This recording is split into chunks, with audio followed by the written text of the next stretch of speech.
Hello friends, कैसे हैं आप? उम्मीद करो सब अच्छे होंगे। आज का वीडियो रहने वाला है इंटरनेशनल ट्रैवल के ऊपर।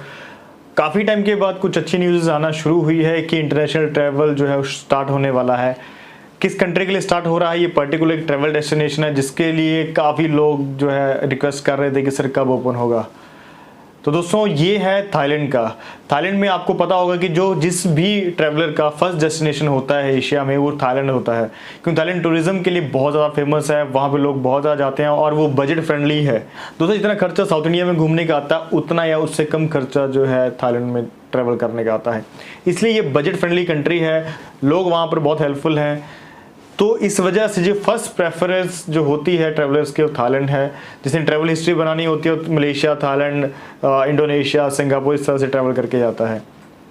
तो आज हम बात करेंगे थाईलैंड की। थाईलैंड में कैसे ओपन होगा, क्यों ओपन होगा, क्या गवर्नमेंट की पॉलिसीज़ हैं, क्या तरीका रहेगा, क्वारंटाइन होगा या नहीं होगा, ये सारा वीडियो में आपको बताऊँगा। बहुत ट्रैवलर्स ने मुझे ये क्वेश्चन पूछा है कि सर कब ओपन होगा। तो चलिए मैं आपको अपने कंप्यूटर स्क्रीन पर लेके चलता हूँ, वहाँ पर मैं आपको दिखाता हूँ कि क्या प्रोसेस रहेगा, क्या क्वारंटाइन होना है या नहीं होना है। तो चलिए चलते हैं। दोस्तों ये वेबसाइट है ट्रैवल डेली मीडिया के नाम से। इसमें आप देखेंगे लिखा है good news for travellers. Travellers के लिए गुड न्यूज़ है, जो कि वैक्सीनेटेड हैं वो थाईलैंड में बिना क्वारंटाइन के रह सकते हैं। एक नया प्रोग्राम इन्होंने लॉन्च किया जिसका नाम है फुकेट सैंडबॉक्स प्रोग्राम। ये जुलाई से शुरू होने वाला है। अगर ये प्रोग्राम सक्सेस होता है तो वहाँ पे और भी जो सिटीज़ हैं जैसे पताया हो गया और सिटीज़, चियांग माई हो गया और सिटीज़ हैं वो ओपन हो जाएंगी। अगर जो वैक्सीनेटेड नहीं है वो भी ट्रैवल कर सकते हैं, बट उनको क्वारंटीन रहना पड़ेगा 2 हफ्ते के लिए। तो जो क्वारंटीन रहना चाहते हैं या नहीं रहना चाहते हैं, जो नहीं रहना चाहते हैं उनसे रिक्वेस्ट है कि जल्दी से जल्दी वैक्सीनेशन लगवा लें। जितने जल्दी वैक्सीनेशन लगवाएंगी उतना ही बेटर आप सबके लिए होगा कि आपके लिए बहुत कंट्रीज ओपन हो जाएंगी। और दोस्तों अभी तक मैं एक राय आपको देना चाहूँगा कि हो सके तो कोविशील्ड लगाइए, क्योंकि एस्ट्राजेनेका और कोविशील्ड एक ही है, ठीक है, जो कि यूएस में चलती है। तो एस्ट्राजेनेका और कोविशील्ड एक ही है। तो कोविशील्ड की डोजेज लगाएं जिन्होंने इंटरनेशनल ट्रैवल करना है, क्योंकि कोवैक्सीन का थोड़ा सा इस मामले में प्रॉब्लम आ रहा है। अब कौन ट्रैवल कर सकता है? एवरीवन इज़ वेलकम, ठीक है, सब के सब वहाँ पे जाने के लिए वेलकम है, including foreign travellers, their children. However the Phuket sandbox programme visitor must stay in Phuket at least 7 days. इस प्रोग्राम के तहत फुकेट में सब वेलकम है, बट वहाँ पे एटलीस्ट उनको 7 डेज रहना पड़ेगा। अगर वैक्सीनेटेड नहीं है तो पहले 14 दिन क्वारंटाइन रहना पड़ेगा, ठीक है। तो ये है। और जो लो और मीडियम रिस्क कंट्रीज हैं और जिन्होंने वैक्सीन ले ली है उनको 14 दिन पहले तक, मीन्स कि जिन्होंने 14 दिन पहले तक वैक्सीनेशन ले रखा है वो थाईलैंड में आने के लिए जो है वेलकम है। दोनों डोज 14 दिन पहले तक, जैसे आज ट्रैवल करना है तो आज से 14 दिन पहले तक आपकी डोजेज सेकंड कंप्लीट हो जानी चाहिए, वो ट्रैवल कर सकते हैं। अब कुछ क्वेश्चंस हैं कैसे ट्रैवल करना है। तो इसके लिए माइनर्स जो होते हैं उनके लिए कोई वैक्सीनेशन सर्टिफिकेट की ज़रूरत नहीं है। जो एडल्ट होंगे उनको वैक्सीनेशन का सर्टिफिकेट भी लेके जाना पड़ेगा। और जो ट्रैवलर 12 से 18 के बीच में है, ठीक है, उनको रैपिड एंटीजन टेस्ट होगा उनकी अपनी एक्सपेंसेस पे। 12 से 18 के बीच में जो भी होंगे, ठीक है, वो एक तरह से यंग जनरेशन जो भी होगी 12 से 18 के बीच में, उनका टेस्ट होगा 1200 से 1500 थाई बाट जो है उनके लगेंगे रैपिड एंटीजन टेस्ट के, ठीक है, रैपिड एंटीजन टेस्ट के। दोस्तों जो भी ट्रैवलर 12 से 18 के बीच में होगा उसका रैपिड एंटीजन टेस्ट होगा। यंग जनरेशन 12 से 18, क्यों 18 से ऊपर सर्टिफिकेट वाले आएंगे, 12 से 18 वाले जो होंगे उनका भी टेस्ट होगा। वो उसका खर्चा होगा 1200 से 1500 थाई बाट। इसके बाद क्वेश्चंस कुछ हैं, जैसे अगर मैं वैक्सीनेटेड हूँ तो मुझे टेस्टिंग और क्वारंटाइन होना पड़ेगा, ठीक है। तो प्रोटोकॉल जो है वो डिफरेंट है इंटरनेशनल ट्रैवल और डोमेस्टिक ट्रैवल के लिए। अब इंटरनेशनल ट्रैवल के लिए अगर कोई भी वैक्सीनेटेड है, 18 साल से ऊपर है, ठीक है, तो उसको RT-PCR टेस्ट उसका होगा 5th डे, 5वें दिन, वहाँ के स्टे के 5वें दिन उसका RT-PCR टेस्ट होगा।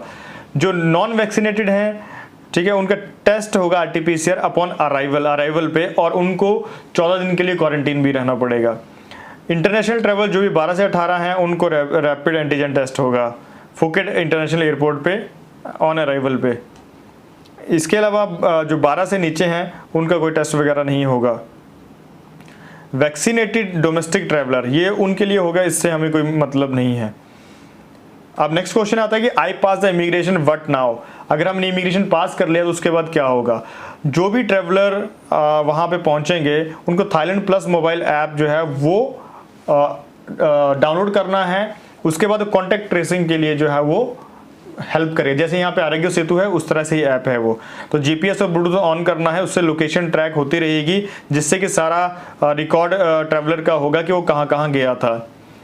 तो एयरपोर्ट से होटल के लिए ट्रांसफ़र होंगे, ठीक है, और होटल जो होंगे वो SHA approved, safety and health administration से अप्रूव्ड होटल्स होने चाहिए, वहाँ पे आप रह सकते हैं। ऑलमोस्ट वो सारे होंगे, क्योंकि अभी फुकेट ने क्या किया है कि अपनी जितनी जनसंख्या वहाँ की गवर्नमेंट ने क्या किया है, जितनी जनसंख्या वहाँ पे है उनको सबको वैक्सीनेटेड करने का उन्होंने टारगेट रखा है।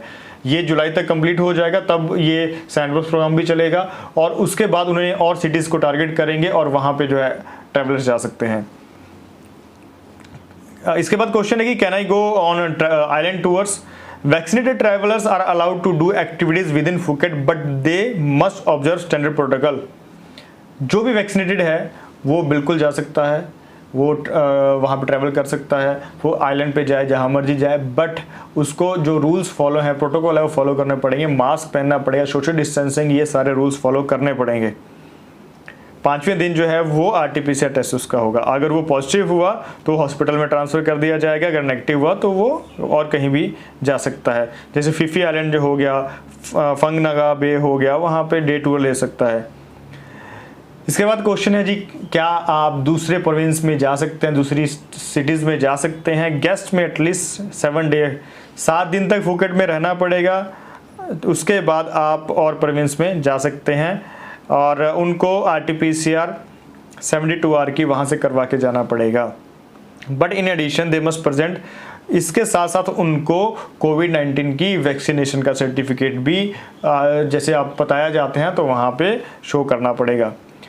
तो मिनिमम 7 डेज जो है वो वहाँ पे आपको रहना पड़ेगा।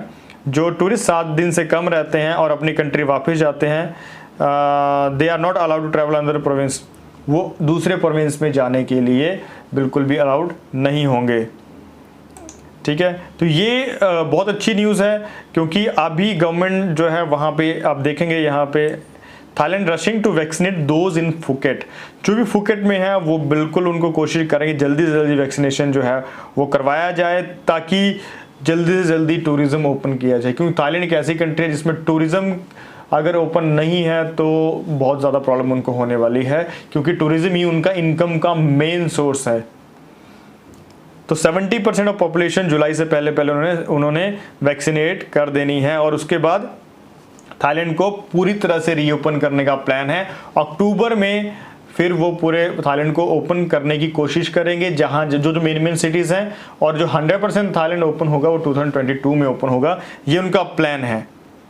ठीक है, तो जिसने भी जाना है वो देख सकते हैं, ट्रैवलर्स जो जाना चाहते हैं उनके लिए बहुत अच्छा ये तरीका है जाने का। इसमें जाइए बट रूल्स फॉलो कीजिए। हो सकता है मैं भी ट्रैवल करूं, क्योंकि मेरी कोशिश रहेगी कि इस साल के एंड में हम ट्रैवल करेंगे। मुझे मलेशिया में भी कुछ बिजनेस, जब मलेशिया ओपन होगा तो मैं भी वहाँ पर ट्रैवल नेचुरल सी बातें करूँगा। तो जिसने भी जाना है वो इस प्रोटोकॉल के तहत इसकी न्यूज़ पे नज़र रखिए। हमारे चैनल को भी सब्सक्राइब कीजिए, यहाँ पे भी हम अपडेट डालते रहेंगे, जिससे कि आप लोगों को अपडेट्स मिलता रहेगा। तो दोस्तों ये था थाईलैंड का वीडियो आज। तो ये बहुत अच्छी न्यूज़ है। होपफुली केसेस जैसे जैसे कम हो रहे हैं, फ्यूचर में और कंट्री जो है अलाउ करेंगी। तो मिलते हैं दोस्तों नेक्स्ट वीडियो में, तब तक के लिए stay safe, stay home, bye bye, take care. Thank you very much for the watching my videos. Thank you.